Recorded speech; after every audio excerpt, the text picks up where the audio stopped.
कुछ अहम खबरें। नेपाल में राजनीतिक संकट गहराया।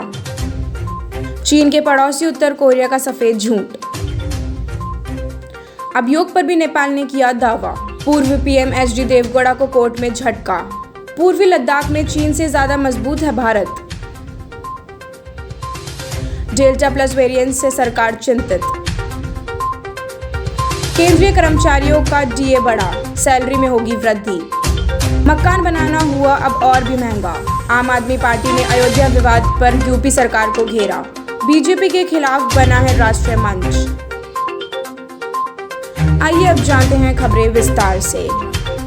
नेपाल में मंगलवार को राजनीतिक संकट और गहरा गया जब सुप्रीम कोर्ट ने चौतरफा घिरे प्रधानमंत्री केपी शर्मा ओली मंत्रिमंडल के 20 मंत्रियों की नियुक्ति रद्द कर दी। अदालत ने नियुक्तियों को असंवैधानिक करार दिया है और संसद भंग होने के बाद उनके 2 कैबिनेट विस्तार को अवैध करार दिया गया। ये जानकारी मीडिया ने दी। चीन से शुरू हुए कोरोना वायरस ने एक तरफ जहां अभी तक दुनिया भर में 40 लाख से ज्यादा लोगों की जान ले ली है, तो वहीं बीजिंग के पड़ोसी उत्तर कोरिया का कहना है कि उसके देश में अब तक कोविड का एक भी मामला दर्ज नहीं हुआ है। उत्तर कोरिया ने ये जानकारी विश्व स्वास्थ्य संगठन यानी WHO को दी है। उत्तर प्रदेश ने बताया है कि उसने 10 जून तक 30,000 से ज़्यादा लोगों की कोरोना वायरस संबंधित जांच की है, लेकिन देश में अभी तक संक्रमण का एक भी मामला सामने नहीं आया है। भगवान राम का जन्मस्थान भारत की बजाय नेपाल में होने का दावा करने के बाद नेपाली पीएम ने योग पर भी दावा ठोका है। अंतर्राष्ट्रीय योग दिवस के मौके पर नेपाल के पीएम केपी शर्मा ओली ने कहा है कि योग की शुरुआत भारत में नहीं बल्कि नेपाल से हुई थी। योग दिवस पर एक कार्यक्रम को संबोधित करते हुए ओली ने कहा कि नेपाल में योग तब से प्रचलित है जब भारत एक राष्ट्र के तौर पर अस्तित्व में भी नहीं आया था। ओली ने कहा, एक राष्ट्र के तौर पर भारत के आभार में कहीं पहले योग नेपाल में प्रचलित था। जब योग प्रचलित हुआ तब भारत का गठन नहीं हुआ था। उस दौर में भारत जैसा कोई देश नहीं हुआ करता था। कर्नाटक में बेंगलुरु की एक अदालत ने पूर्व प्रधानमंत्री एचडी देवेगौड़ा को 10 साल पहले एक टेलीविजन साक्षात्कार में नदी इंफ्रास्ट्रक्चर कॉरिडोर एंटरप्राइजेस के खिलाफ अपमानजनक बयान के लिए कंपनी को हट जाने के रूप में 2 करोड़ रुपए का भुगतान करने का निर्देश दिया है। Chief of defence staff Vipin Rawat ने कहा है कि पूर्व लद्दाख में लाइन ऑफ एक्चुअल कंट्रोल पर भारत चीन के मुकाबले अधिक मजबूत स्थिति में है। उन्होंने ये भी कहा है कि पिछले साल गलवान घाटी में हुए हिंसक झड़प के बाद चीन को उसकी कमजोरियों के बारे में पता चला है और उसके बाद से वे अपनी सेना में बदलाव करने में जुटा है। यहाँ पूछे जाने पर कि सेना के लिए नॉर्दर्न फ्रंट प्राथमिक है या वेस्टर्न, रावत ने कहा कि दोनों ही बराबर हैं। देश में दूसरी लहर अभी खत्म नहीं हुई कि अब तीसरी लहर की चिंता सताने लगी है। इस बीच कोरोना वायरस का डेल्टा वेरिएंट नई मुसीबत बनकर आ गया है। कोविड-19 के डेल्टा वेरिएंट से भी खतरनाक बताया जा रहा है। इस डेल्टा प्लस को लेकर मंगलवार को केंद्रीय स्वास्थ्य मंत्रालय ने राज्यों को सतर्क रहने की सलाह दी है। साथ में सरकार ने चिंता भी व्यक्त की है। केंद्रीय स्वास्थ्य मंत्रालय INSA-CoG के हालिया निष्कर्षों के आधार पर महाराष्ट्र, केरल और मध्य प्रदेश को उनके कुछ जिले में पाए गए कोविड-19 के डेल्टा वेरिएंट्स के बारे में सतर्क रहने की सलाह दी है।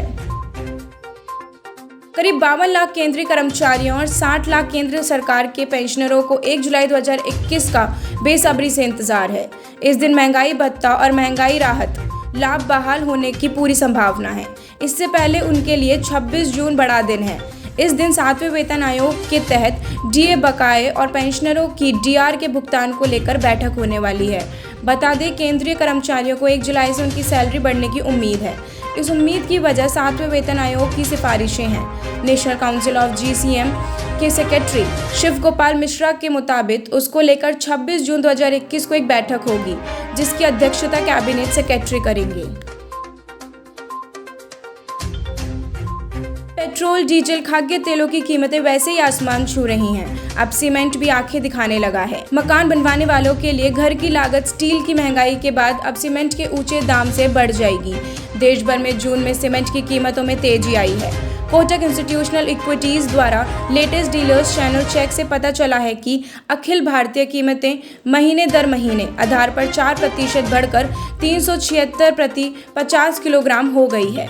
अगर दक्षिण भारत में सीमेंट की कीमतों की बात करें तो महीने दर महीने के आधार पर 11% की वृद्धि के साथ 415 रुपये प्रति बैग हो गया है। आम आदमी पार्टी ने यूपी सरकार को घेरते हुए कहा है कि अयोध्या में जमीनों की खरीद में भ्रष्टाचार सामने आ चुका है। 9 दिन गुजरने के बाद भी हर खरीद में गवाह बने ट्रस्ट के सदस्य अनिल कुमार मिश्र के खिलाफ कोई कार्रवाई नहीं हुई। यूपी प्रभारी व राज्यसभा सांसद संजय सिंह ने कहा है कि जितनी भी नाजूल की जमीन ट्रस्ट को बेची गई है उसे मंदिर निर्माण के लिए फ्री में मुहैया करवाया जाए और भगवान राम के नाम पर भ्रष्टाचार करने वाले भाजपा नेताओं और ट्रस्ट के पदाधिकारियों से वसूली करके उन्हें जेल भेजा जाए। राष्ट्रवादी कांग्रेस पार्टी, तृणमूल कांग्रेस, समाजवादी पार्टी, आम आदमी पार्टी और राष्ट्रीय लोकदल समेत अनेक विपक्षी दलों और वाम दलों ने नेता मंगलवार को यहां राष्ट्रवादी कांग्रेस पार्टी के अध्यक्ष शरद पवार के आवास पर जमा हुए और उन्होंने अनेक विषयों पर बातचीत की। माना जा रहा है कि 2024 लोकसभा चुनाव से पहले शरद पवार की अगुवाई में बीजेपी और कांग्रेस का विकल्प पैदा करने की कोशिश की जा रही है। देश और दुनिया की तमाम खबरों के लिए बने रहिए शुभ 24 के साथ। धन्यवाद।